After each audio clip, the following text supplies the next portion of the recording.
अॼु 19 तारीख़ ऐं 29 तारीख़ ते असांजो वाशिंगटन DC में प्रोग्राम थींदो। जेके दोस्त वाशिंगटन DC या ॿियनि जॻहनि ते रहनि था, उन्हनि खे पंहिंजे दिलि में को सिंध सां मुहबत आहे। मूंसां भले इख़्तिलाफ़ हुजनि, पर 29 तारीख़ 4 खां 6 वॻे ताईं उते ज़रूरु अचनि। लिंकन मेमोरियल मशहूरु जॻह आहे वाशिंगटन DC में। अॼु मुंहिंजो हीउ सॼे ॾींहं जो पंधु न आहे, अॼु अधु ॾींहुं पंधु रखियमि ऐं सुभाणे बि शायदि अधु ॾींहुं पंधु करियां ऐं पोइ वरी 2 ॾींहं या 1 ॾींहुं थोरी रेस्ट कंदुमि। ऐं अॼु अञा कुझु उन्हनि दोस्तनि जेके वीचारनि खे शाबस आहे, उन्हनि मुंहिंजे लाइ जेतिरी बि अख़लाक़ी सोशल मीडिया ते सपोर्ट करे सघिया आहिनि, ऐं उन्हनि जो तमामु घणो थोराइतो आहियां। साईं अब्दुर्रज़ाक टालपुर, साईं पंहिंजो सालेह चन्ना, पंहिंजो नज़ीर साईं खोखर साहब, साईं पंहिंजो आसी, असांजो दोस्त रज़ाक आसी, ऐं ॿिया बि कई दोस्त सिंध में। गुल चांडियो जेको असांजो पुराणो दोस्त आहे लाड़काणे जो ऐं मोहबती माण्हू आहे। हुन जा सियासी ख़्याल नज़रिया पंहिंजा आहिनि, पर असां कई उते जॾहिं हुआसीं त पंहिंजे सिंध जे लाइ जदोजहद कंदा रहियासीं।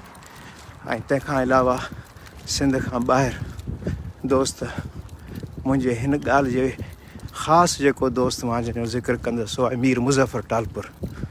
ऐं उहो तमामु अहम दोस्त आहे असांजो, जंहिं जे डिस्कशन्स ऐं सलाह मशवरे खां सवाइ मुंहिंजे लाइ कमु करणु तमामु ॾुखियो हूंदो आहे। सो आउं उनजो तमामु घणो थोराईंदो आहियां।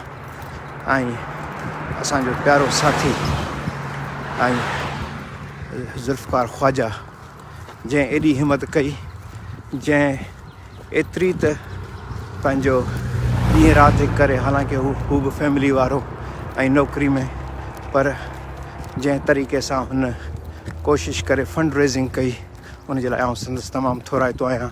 ऐं साॻी जॻह ते पंहिंजे जेके सिंधी फाउंडेशन जा मैसेजिस हुया ऐं आहिनि, उहे शेयर कंदो रहियो आहे पंहिंजे हिकिड़ी सचाई सां। उन दोस्त खे शाबस आहे।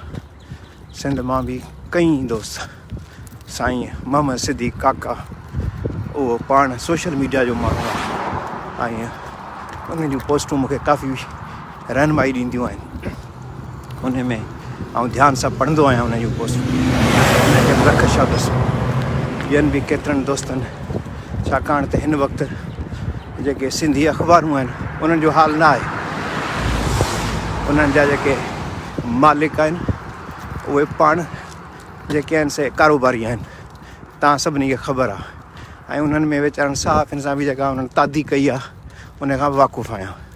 ऐं सहाफ़िन खे बि पंहिंजे सचाई जो मुज़ाहिरो करणु घुरिजे, छाकाणि त जेसि ताईं सोसाइटी जा सभु हिसा पंहिंजे सचाई सां सिंधी क़ौम जे लाइ कमु न कंदा, तेसि ताईं जेको क़ौमी करेक्टर आहे, किरदारु आहे, उहो न ठही सघंदो। असां रुॻो जुगाड़ी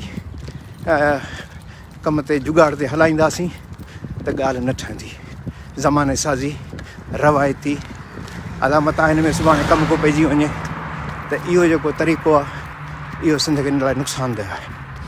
उन करे उन्हनि माण्हुनि मां पाण खे जान छॾाइणी पवंदी जेके जुगाड़ ते गुज़ारो कनि पिया।